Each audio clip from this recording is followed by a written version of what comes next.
Hey everyone, thanks for tuning in to this episode of Mission Critical. Make sure to hit like below and subscribe for more updates from our show. Let's get into it. Rachel, thanks so much for coming in. How are you? Thanks for having me. I'm great. How are you doing? Good. It's been a great day, and I'm so excited that you could be here and I can learn more about your incredible journey, and also just, I think, hearing about your perspective on where we're at as a country and as an ecosystem for innovation and where we need to go as well. So excited to have all that happen in our conversation. But why don't we start off with, for anyone that's not familiar with your work and what you're doing, can you give me like an elevator pitch for yourself and the work that you do? Yeah, of course. So I'm Rachel Zimmer. I'm the co-founder and CEO of Simple Ventures. What we do is we're a venture builder. So we are focused on building the next generation of great Canadian companies. We do everything from ideation to validation of a concept, and then partner with a killer founder CEO to co-create a venture and scale it. We've been at it for a couple of years now, and we're really proud to have a really strong portfolio that's all going super well of different companies, and very fortunate to be backed by some killer leaders across the country, folks like TD Innovation Partners, Sun Life, Sobeys, and then a long list of founder operators like Michael Katchen, founders of Shopify, Felix Health, Wave Accounting, and then a long list of others. So, the horsepower and focus is all around building the next generation of great Canadian companies with killer founders and incredible investors to do so. And it seems like, you've assembled just like this Avengers team of like Canadian innovators to really build up the next generation of them. Yeah, that's the idea. I think, founders have different paths if they want to choose to build. You can bootstrap. It's a hard path. It's a lonely path, but it's a proven path. Another path is raising venture and work, somewhere in the middle where, capital efficiency, being really thoughtful about how you build in a scrappy way, but yet having some horsepower and amazing distribution across our investors is, core to our DNA. Yeah. So let's start off with, what do you think is a unpopular opinion about the ecosystem and the industry that you operate and live in? An unpopular opinion, I would say, is there's a lot of noise generally. Geopolitics, our neighbors in the south, stuff going on broadly across different sectors. And look over here, let's focus on XYZ sector. And as a founder, I think it's all noise, and it's good to see the headline, sure, skim X, but at the end of the day, put your head down and build. Right. And I think that can be a unpopular opinion because I think there's a lot of inertia around some of the noise, and clickbait headlines like XYZ folks are going south of the border, or we've got some issues broadly, and it's like, okay, cool, but what are we doing about it? Pick up a shovel, let's go build, and let's stop talking about that and actually do something about it. Sure. Yeah. I mean, there is a lot of noise out there these days. It's especially. Yeah. But I guess, just bring the focus back and just get to work. A lot of your thesis as an entrepreneur and as the founder and CEO of your company focuses on Canada's innovation ecosystem. What would you say, or I would say, if we could distill it, what, first of all, does Canada have an innovation problem? Yeah. And what do you think is the underlying foundation for that? So we do have a huge innovation problem. I think facts are facts. If you look objectively at the number of founders that we have versus 20 years ago versus, there was a big BDC study that was done, and we've had a massive decline in entrepreneurship. So that is fact that we need to do something. We need to be putting more capital, more support, and we need more founders, stepping up to go out to build. So I think that's very true. I think on the flip side of that, what's also very true is when you look at global leaders in talent, one that I always like to come back to is this economist named Tyler Cowen, and he studies talent clusters around the world. And he identified in 2025 that Ontario, specifically the southern belt in Ontario, is one of the top 3 talent clusters in the world.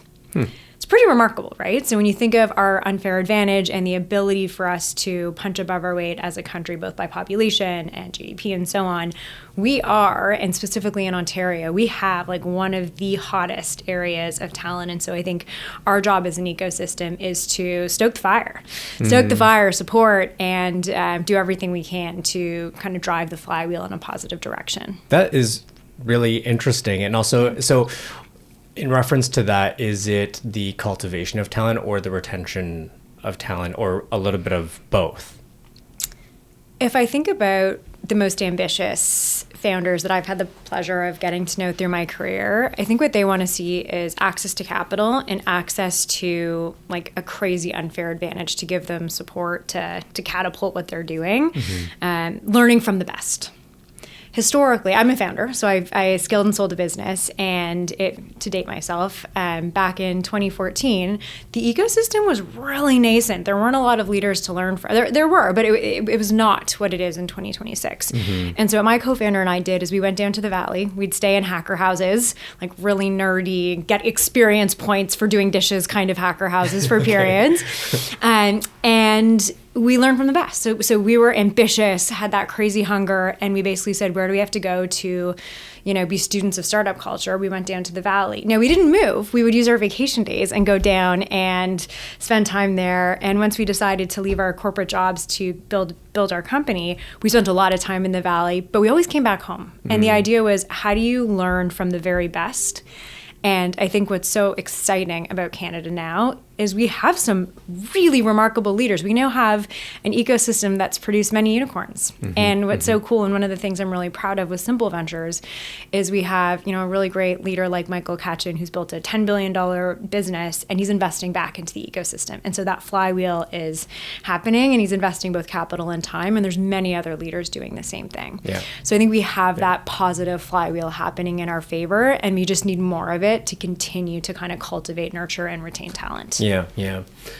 When we talk about innovation, that word innovation, I feel like it kind of gets used constantly, but it does feel like one of those words that is like a bit of a catch-all, a bit vague. So when you use the word, how do you define innovation? Like, what does it mean to you?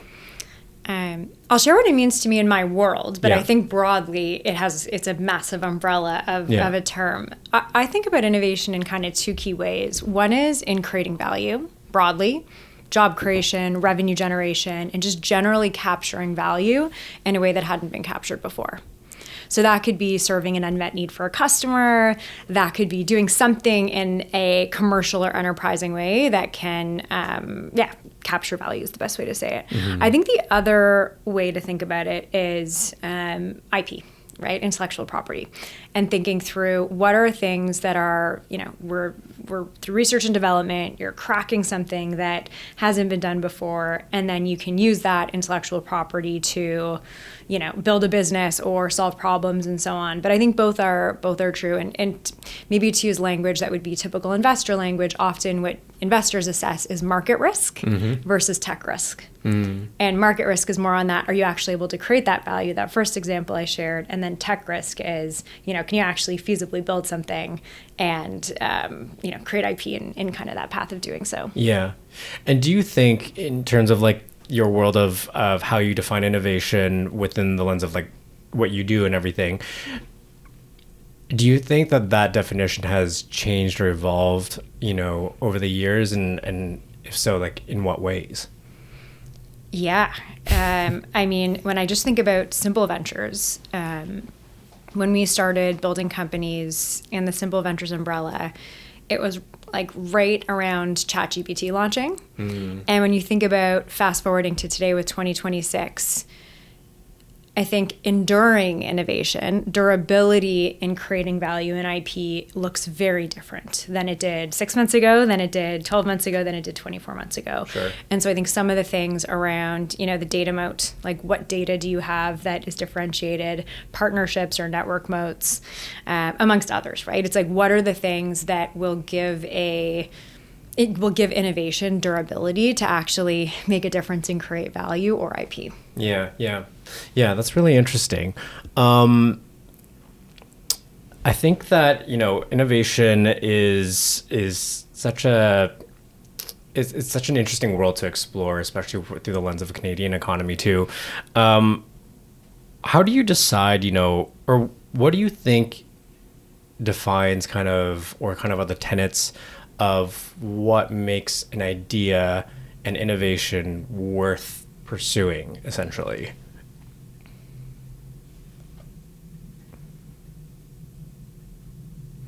Something we look at at Simple Ventures is traction.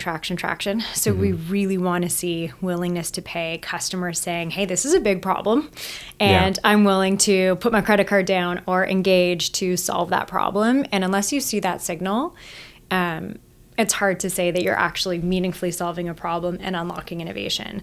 So I think that's one thought, but that's a very B2B and business to business or business to consumer way of thinking, more in like that market risk analogy that I shared.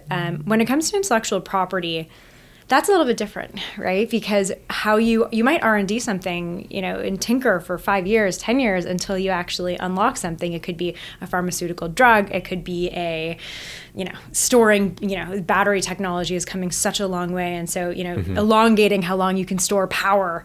So I think how you might think about that in different ways, whether it's, traction with customers and value creation, or more on IP development is a bit different. Yeah. And if we kind of zoom out to more of a macro lens and look at Canada and its approach and embracing of innovation, do you think, us as a country, we've been too focused on perhaps a specific definition of innovation, or maybe a narrower definition of innovation, and chasing perhaps certain sectors or outcomes versus other things that we should have been focusing on?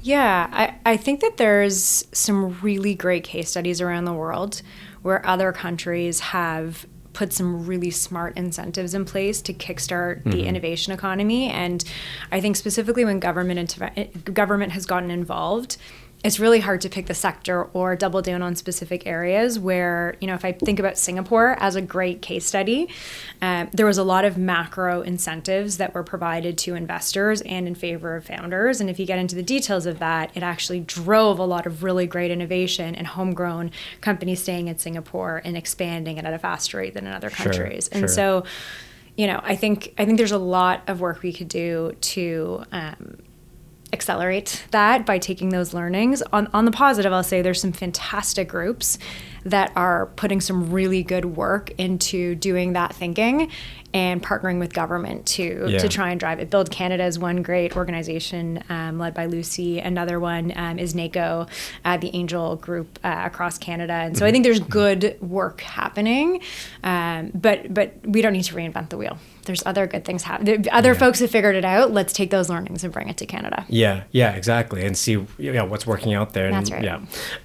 You've had throughout your career like a really like a front row seat to entrepreneurship. One being someone that has built up a company and been able to, cultivate that and see the success of it. So from building your own company to working inside Venture Studios, what do you think is a moment that really fundamentally changed how you think about building companies, either from just your experience building one yourself and then also seeing other people doing the same thing? It's hard. You're like the third person that has said that today. Building a company today. Yeah. Freaking hard. Yeah. And, there's a phrase that a mentor shared with me circa over 10 years ago that really stuck, which is revenue is vanity, profit is sanity, and cash flow is reality. And it's one of those things where if you zoom out and look at many small businesses and medium-sized businesses across the country, on the stat is a third of businesses struggle to make payroll at least once in a calendar year because of cash flow. And revenue might be healthy, profit might be healthy, but at the end of the day, they're not collecting. And, that's something that's really stuck with me. Building a business is hard. You need to be, there's so many stakeholders, whether it's your customers or your employees or your team or your family at home, like all the different folks in your orbit, it's a hard thing to do. I will share on that cash flow soundbite. we actually have built a business in partnership with the founder around that insight, because we see how big of a problem it is for Canadians. The company we created is called Harvest, and we basically leverage agentic AI to help small businesses collect cash respectfully and thoughtfully so they can invest that money back into their business or make payroll. Yeah, I mean, cash is king, right? And also just being able to have that ongoing cycle where, you could have all the invoices out there, but if it takes like 120 days to collect and you still got to pay, like, it is a big reality that I think is not unique to small or large businesses, right? It's the money flowing is like oxygen in a business, and it's not just selling. You need to actually collect. Yeah. Before you embarked on the journey that is Simple Ventures, what, from your perspective, frustrated you the most about the way companies were being built or funded and supported in the Canadian ecosystem? So I've worn a few different hats in the ecosystem. I revenue funded a business. I've been a typical venture capital investor. I've been an entrepreneur in residence at a large accelerator. So I've kind of seen different vantage points.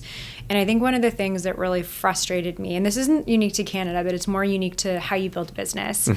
There aren't a lot of options for funding outside of venture capital. And venture capital is a great path for many founders and many company types. It's also not a great fit. So for example, or to double click on this, venture looks for $10 billion exits. They'll make 20 bets and assume one will return the fund. And, some are going to go to zero, or most will go to zero. And I think one of the things that really I struggled with as a VC is someone might come with a great business and an awesome opportunity, and there's traction, there's IP, there's clear that the thing needs to be solved.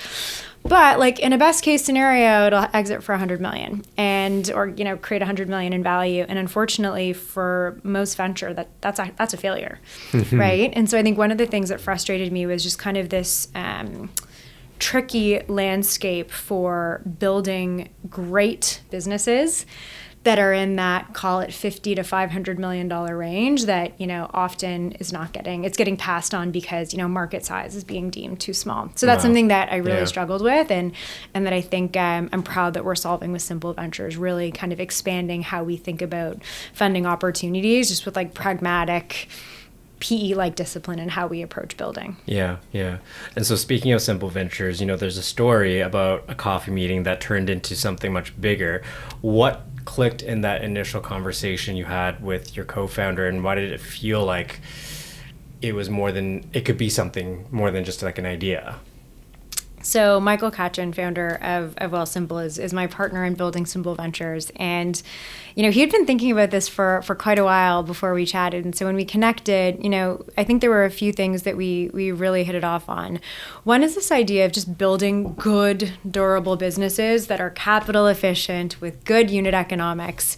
And yes, you want to see growth, but if you think about traditional venture, it's, you're looking for hockey stick growth, which can sometimes come at the cost of good, prudent, capital efficient, approach to building. So I think that was one, just the broad approach to company building.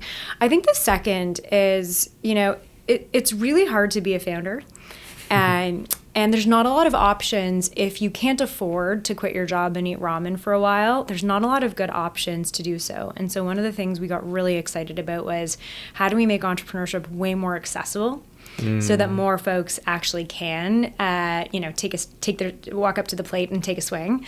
Eliminating those barriers. The barriers, everything from, a salary out the gate to, support or bumpers, if you will. So as you're going, you've got folks in your, in the boxing ring with you that are, massaging the shoulders and making sure that you're, you've got it. And so I think... Because it can be a lonely experience as well. It's a lonely experience. It's a hard, first-time founders, it's a freaking hard experience. I think some of the good things of you need to have healthy naivety. Otherwise, a lot of folks I probably wouldn't have signed up to do it both the first time and the second time. You need that, you need that healthy naivety. But then when you're in those low moments, you need that 911 and 411 to help you get out of it.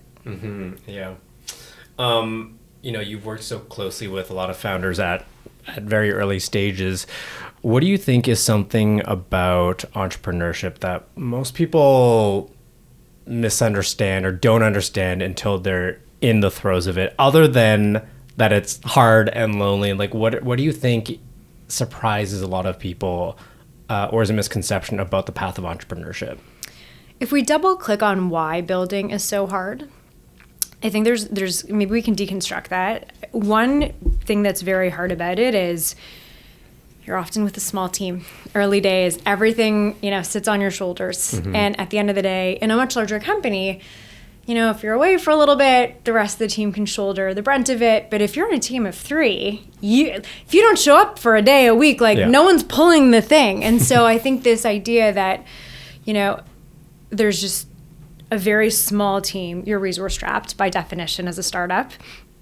And so I think the reality, the romanticization of creating something from nothing, building a brand, solving folks' problems, versus the reality of day to day. Like, let's say you might have a ton of customers to respond to. Maybe you have launched a feature that really, was not a good thing, and people were pretty upset with you, and you need to deal with that. Maybe you have an HR issue, and you need to have a hard conversation. When I first started leading people, my manager at the time was like, "Congratulations, you're now the topic of someone's dinner table conversation," because it's hard, right? People management and kind of driving the ship. So I think maybe if I were to summarize the misconception, it's that idea of Instagram versus reality, the idea versus reality, or just it can be quite different when you get into the day to day. Yeah, just because I remember this era, like when we started our company, and it was a different name at the time, but we shifted a larger focus from kind of Bay Street business to news to really around the culture of entrepreneurship and work. And that was around the time when I feel like entrepreneurship was just like entrepreneurs were like the new rock stars, and there was this huge one proliferation of stories around like this company got a unicorn, this company became a unicorn, and like it was just really like interesting to see. And there's this like this glamorization of the industry, and now I think that the landscape has and the narrative has changed a little bit and has brought it down to earth a little bit. Yeah. But it is true that the whole reality or like Instagram versus reality is just that like there's so much underneath that. It's like an iceberg underneath the surface that just goes on. And so the other question too I have is like, as you're building a company, a lot of the emphasis and the dialogue is around like what you're building. But when it comes to the people, like how has that experience managing and cultivating teams and leading teams and working with people influenced you as a builder, essentially, like the human people aspect of it? As an entrepreneur, you get to pick the people that you get to work with, which is the best blessing, and what a responsibility.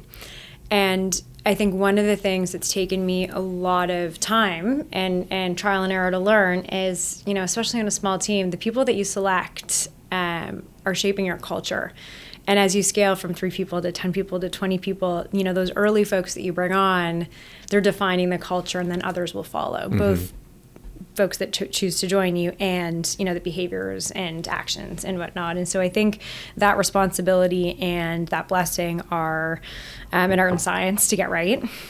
Right. And one of the things that, I think I'll always be working on, that'll be like a life journey to always, be striving for more and to, grow as a leader to create even, more high performing teams. Yeah. Yeah. Zooming out to, a bit more of like a macro perspective on Canada and where we're at as a country and where we're at as an innovation ecosystem. We've got world-class talent, capital, research. Why does it feel like we're underperforming when we have everything, like seemingly all the ingredients that you need to make a great recipe? Say more about underperforming. Share more about like the area that you're double clicking on for what you're zeroing into. There are 100,000 fewer entrepreneurs in Canada than there were 20 years ago. So what do you think has been driving that decline when we seemingly have a lot of these supports that are there to support our entrepreneurs and to build out an ecosystem and really just kind of optimize the full potential there? Yeah, I mean, living in Canada is expensive. Our cost of living's gone up. With AI coming here,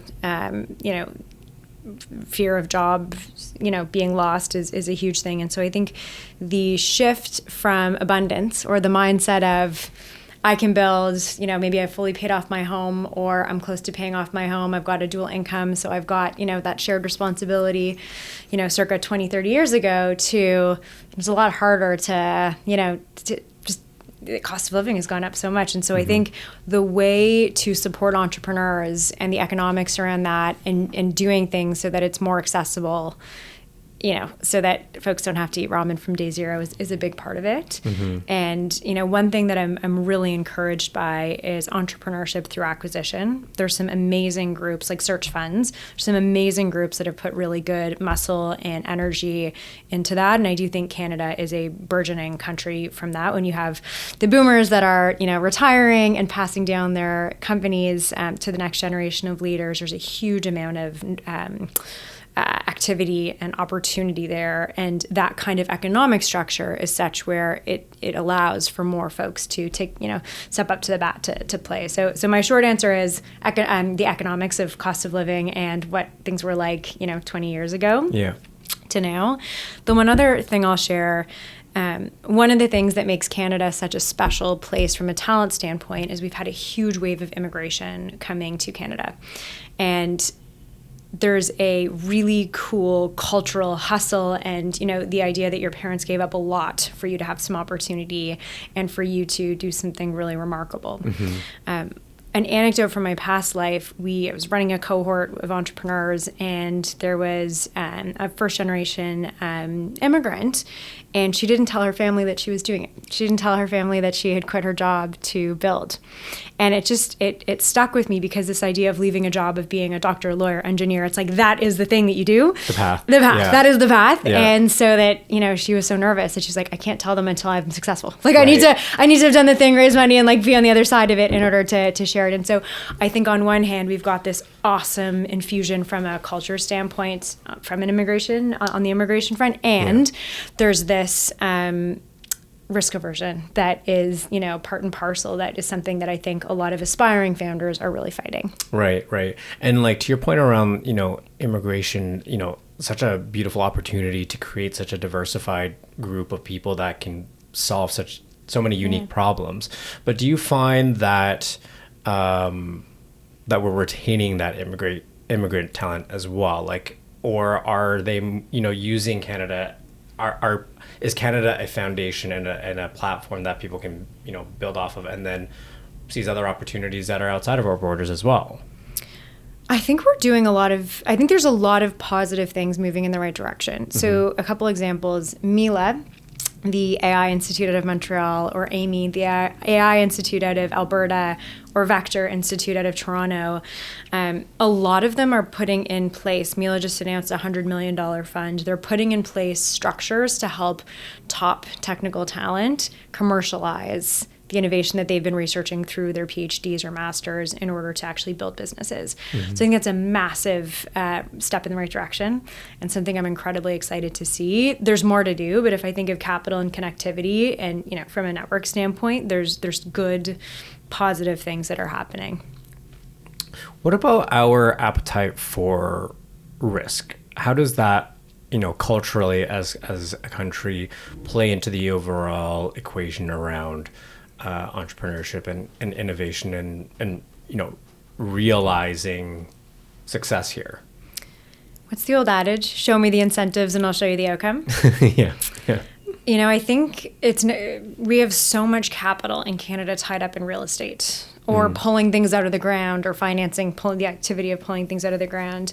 And again, going back to global examples of great innovation economies, there's all kinds of things you can do to incentivize investors to reinvest capital into the market, whether it's tax breaks, whether it's, matching of funds to early stage investments. And so I think there's a lot of positive incentives that other countries have employed that we could do to, give ourselves a bigger boost, because I do think, risk tolerant Canadians, lower risk Canadians, it's partly because of those incentives, and we end up having so much tied up in the real estates and the minings of the world. Yeah.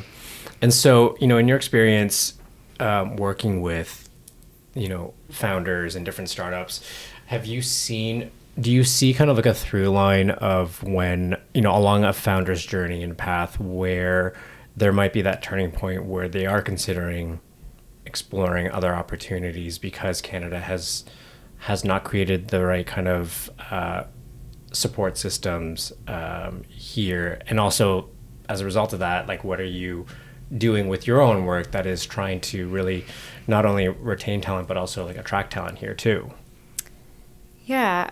So I'm a former Canadian headquartered founder. Mm-hmm. So I chose to build a company in Toronto, headquartered in Toronto, and we had global talent around the world working on our business. We had freelancers in over 150 cities around the world. So we had pretty global reach. We believed that Toronto was one of the best cities to be building what we were building. We were B2B and a marketplace, and the idea that you could access most multinationals within a 1 hour radius of the Toronto core is pretty special. Whereas, if I pick on Europe or if I pick on US, you have to hop on a plane to get to anyone, to get your meetings done. And so that's pretty special. If you can, within the same day meet with X number of multinationals, get going, and then export that innovation globally to other markets. Like there's something pretty interesting about that. So, there's more to be done. I think the inflection point to your, the first part of your question of when folks are leaving, I think there's no reason you can't service customers in the US or in Europe from Canada, and there's no reason that you can't attract capital from either of those markets. And so I think the responsibility is on the founder to basically say, when someone says, hey, can you incorporate in Delaware? Yeah. To say, like, actually I can't, and there's tax reasons why it might actually be better for me to stay and incorporate in Canada. And I think if you've got a great company with great traction and multiple term sheets, the power dynamic will be there, and customers don't really care if you're invoicing. As long as you're sending an invoice, I don't think they care where your mailing address is. Right. What's on the paper there? What's on the paper? Like, are you doing a good job and just, giving me what I need? I think that's sufficient. Sure. Yeah. So with Simple Ventures, what would you say is, when you created it with your team, what was it providing? What is it providing to our economy and our ecosystem of entrepreneurs that was really fundamentally missing? If you can reiterate and kind of build on that. Yeah. So we saw a big gap in the Canadian market. One, there wasn't enough, folks stepping up to the plate to build businesses. Mm-hmm. And then two, how you build in Canada is a little bit different than in other markets, just structurally. Prevent the number of provinces, the regulatory barriers, and so on. Yeah. And so we designed Simple Ventures really with those two pieces in mind. So, what do we do and how is it different? We co-create companies with founders, and we do everything we can to stack the odds in their favor. Everything from doing a bunch of validation work to, aggressively trying to help with BD and drive sales. First-time founders say, idea is most important. Second-time founders say, what's my distribution advantage? So we do everything we can to really help with that. And then finally, capital. So when a CEO joins us, we've, underwritten the business, and we're ready to, co-create and fund the business with capital. So customers, validation work, capital, and all that together, again, is stacking the odds in the favor of the founder. So do you consider almost like matchmaking between like a startup and a business with like a CEO and really aligning the stars between the two to kind of create this perfect partnership? Founder market fit is so important. Yeah. So we need someone that's obsessed with the problem so that when the going gets tough, what's the old adage, starting a business is like eating glass. When you're eating glass and you're like, oh, this is terrible, I'm in the throes of it, you're like, I really care. Yeah. And I'm going to get through the hard times because this work really matters. And so we look for folks that are deeply mission aligned with the problem space and the opportunity that we're excited about. Yeah. And so what are the types of companies that you're really focusing on? Because there's a million problems that we can try to solve as entrepreneurs, but what's your focus in terms of the companies that you're trying to build, and then ultimately the leaders that you're trying to kind of attach to them as well? Yeah, I'll share a couple examples. We're somewhat industry agnostic, but we look for really good business models that are capital efficient and that we see that the Simple Ventures community can, provide an unfair advantage. So one example I'll share is Alma Care. Mm-hmm. It's a postnatal marketplace helping families in that fourth trimester. So after giving birth, Alma's focused on taking care of mom so she can be her best self for baby. So, we provide doulas, lactation consultants, sleep consultants, night nurses, RMTs that specialize in postnatal, meals, broths, the whole shebang, so that we're the one-stop shop, taking the mental load off of the parents, new parents or second or third time parents, so that they can focus on, taking care of their family. So Alma has created over 150 jobs, scaled across Ontario, now scaling across the country. That's one example. Mm-hmm. And then the second example I brought, we have a company called Zero Collective, and it's a luxury handbag rental company. Okay. So you pay a membership and you get a different bag every month. This is my new bag I picked up today. It's a Chanel. But what's so cool about it is, some people get their nails done or spend $7 on a latte, and this is a dopamine hit that you get that, builds your confidence and makes you look great as you're doing it. So that's another example. And then there's many more that we spoke about Harvest, and we have one in the senior care space. So that's the range, but we're geographic focused. So focused on Canada first. Yep. in our build. Yeah. A big part of the model is pairing the leaders with the companies. What are the traits and the aspects that you look for in the right leader, and how do you know that that's the right person to pair with X company? Yeah.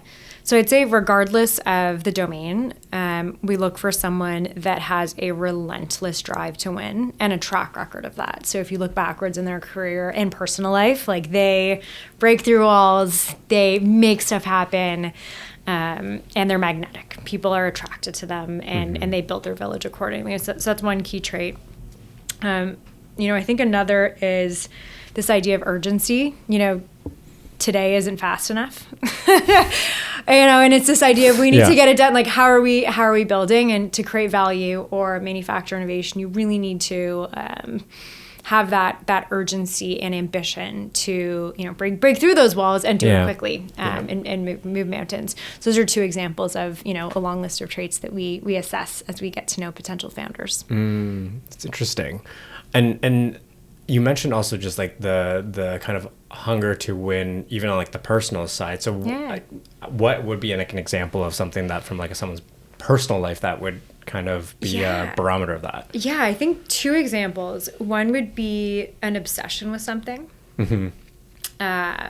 My old co-founder, super quirky, pre Simple Ventures, obsessed with magic. And, when he started doing magic, he went super, super deep and was the best at it. Sure. And then became obsessed with, as a kid, if you go back, he was obsessed with mazes and would draw like crazy, crazy things like this. That's one expression of that drive to win, if you will, and that like immersing yourself in some things. That's one example.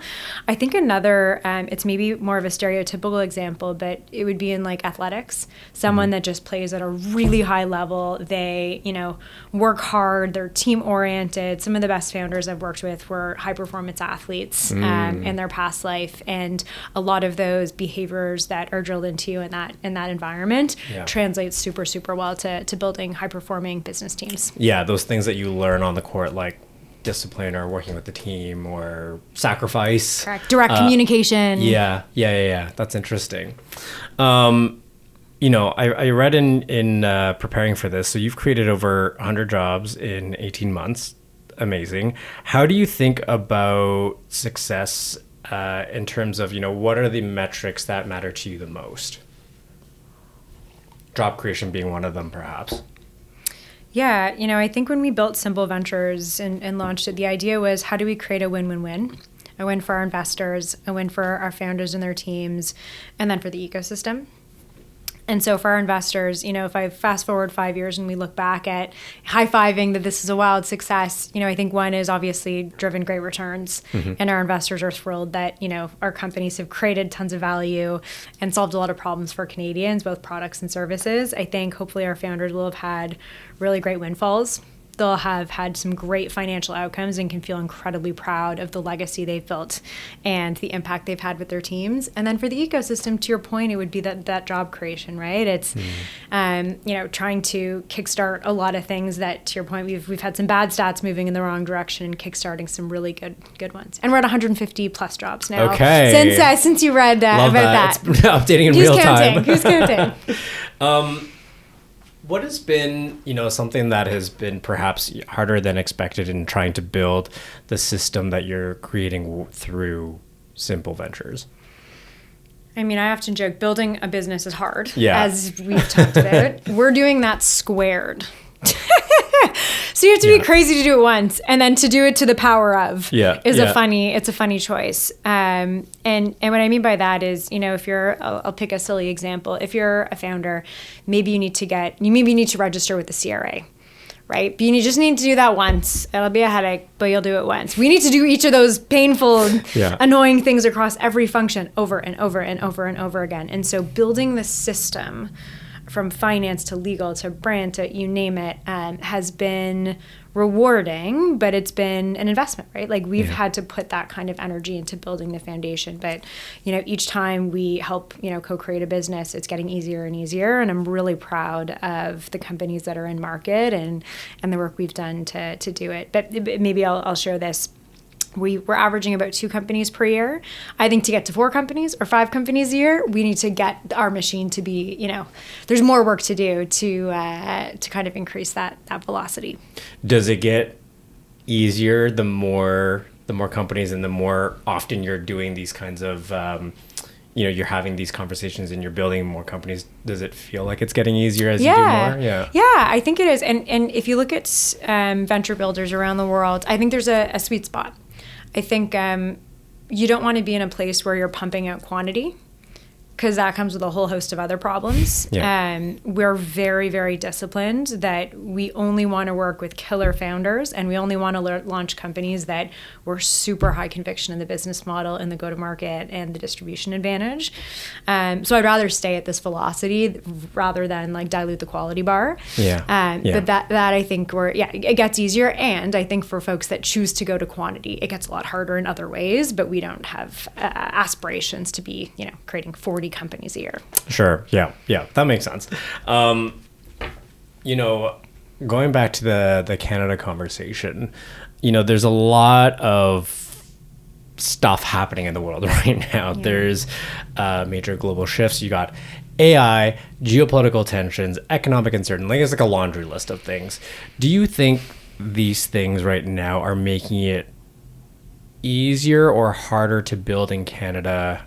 Or alternatively, I guess, does it make building in Canada more attractive in some ways or unattractive in other ways? What are you seeing from your end? I think there's a really special moment that we're in right now where Canadians are rallying to support other Canadians. Mm-hmm. And rallying to say, hey, international student at XYZ University, we want to help. Stay here and build with us. And so I think if I circle back to when we were starting Simple Ventures, this was not the conversation.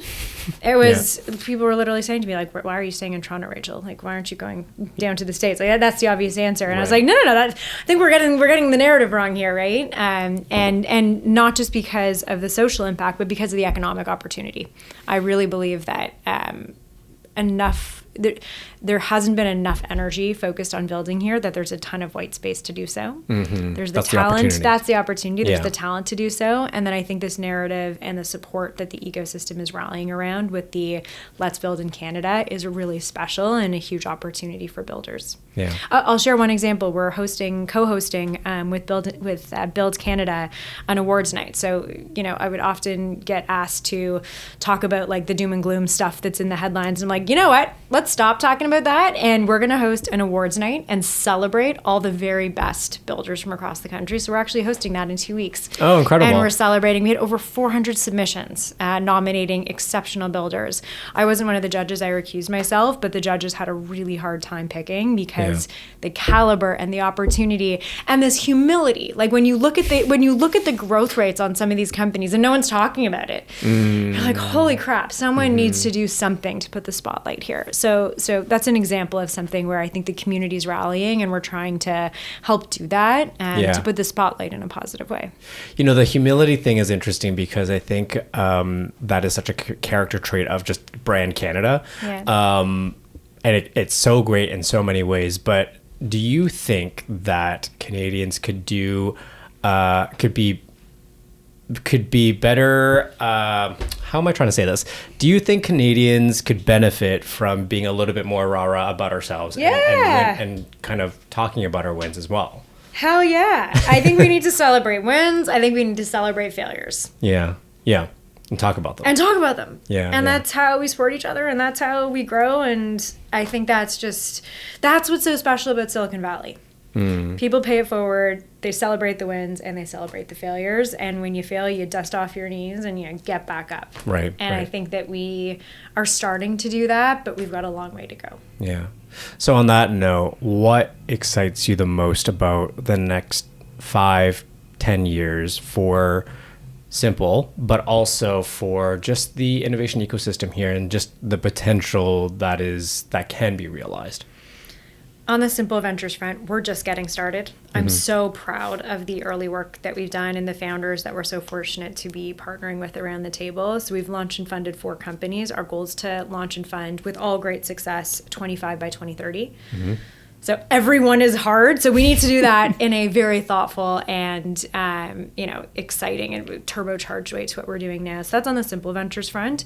And I think if we can look back and see that that's the impact we've made, I'll feel really proud that we've played our small part in, creating, some impact on the economy. So I think that's on the Simple Ventures front.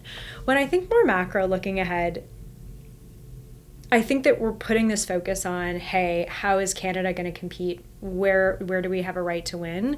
And I think just talking about that is the right first step. We weren't having that conversation a couple of years ago. We were maybe more focused on social issues or various things like this. And I think we've now brought it back to productivity focus, goals. And I think, bringing it back to entrepreneurship through acquisition, this massive tsunami, the silver tsunami, I think it's called, this wave of retirees that are, going to be retiring and looking for buyers for their businesses. I think we have a huge opportunity as Canadians to make sure that's a successful transition. And that the wealth stays in Canada as we do that. And so I think that's both the simple path forward as well as maybe where I'm excited on the macro for Canada. Amazing. Well, I feel like that's such a great note to end our interview on. And I just had such a great time just learning about your work and the ecosystem that you're really cultivating and just championing Canadian. I think it's just not, this is the thing that we always talk about too, is that like championing Canadian, not because it's Canadian, but because it's some of the best in the world and can stand up against some of the best in the world. And it just happens to be Canadian. I think that that's so important to make that to distinguish that, because we're not championing success and winning narratives because we feel obligated to, because it's Canadian. It's because they are truly amongst the best, and we have the best talent across, tech, business, culture. Like, we have everything we need here, and we just need to, continue to build. Amen. Thanks for having me.